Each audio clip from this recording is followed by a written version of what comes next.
अनुपस्थित परम पूज्य श्री महादेव प्रसाद गुरुजी, वडीलो तथा मारा वाला भाईओ ने बहनों ने धैर्यबाना लाखे वंदन। आज हूँ आप सबना समक्ष भारतનું ગૌરવ, શૌર્ય અને સ્વાભિમાનનું પ્રતીક એટલે કે રાજપૂતાના વિશે થોડું કહેવા માંગુ છું। રાજપૂતો એટલે ભૂગોળીય વિસ્તાર નથી, પરંતુ વીરતા, બલિદાન, પરંપરા અને માન મર્યાદાનું જીવંત પ્રતીક છે। રાજપૂતોએ દેશ માટે અથાગ પરાક્રમો કર્યા છે અને તે ઇતિહાસના પાનામાં સોનાના અક્ષરે લખે તેવા છે।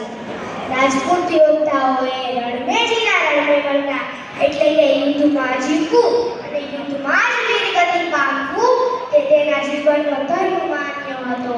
મહારાણા પ્રતાપ, હાડા રાણી, રાણી પદ્મિની, વીર શૂરવીર અરસિયાતા, રાણા વચ્છરાજ અને રણવીર સિયાતા જેવા યોદ્ધાઓએ માતૃભૂમિ માટે પોતાનું સર્વસ્વ ત્યાગ કર્યું છે અને એના માટે કહું તો મન કરે સો પ્રાણ દે, જો મન કરે સો પ્રાણ દે, वही तो एक सर्वशक्तिमान है।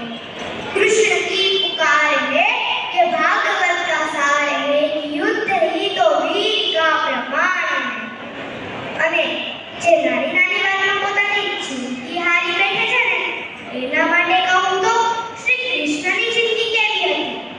समय का चक्र जीत था, मैं जीत के बिहार गया, धर्म बचाने वाले को दुनिया ने कपटी बता दिया।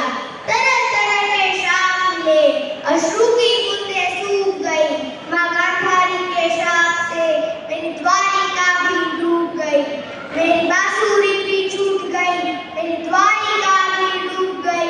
मैंने क्या ही पाया जीवन से जब प्रेम की काली दूर गई। विश्राम करने बैठा था तब तीर पैर में आ लगी, तुम जीते जिंदगी चैन से, मुझे मौत चैन की ना मिली। तुम जीते जिंदगी चैन से, मुझे मौत चैन की ना मिली।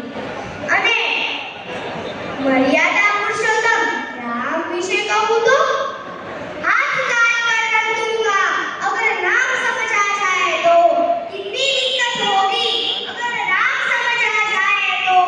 भाई राम राम तो कह लोगे पर राम सा दुख भी सहना होगा। पहली चुनौती ये होगी कि मर्यादा में रहना होगा, और मर्यादा में रहना मतलब कुछ खास नहीं कर जाना है, बस त्याग को गले लगाना है और अहंकार को जलाना है। और शबरी का जूठा खाओगे तभी तो परशुराम कहलाओगे। काम क्रोध के भीतर रहकर तुमको शीतल बनना होगा। बुद्ध भी जिसकी छांव में बैठे वैसा पीपल बनना होगा। बनना होगा ये सब कुछ, वो भी शून्य में रहकर प्यारे, तभी तुमको पता चलेगा कितने अद्भुत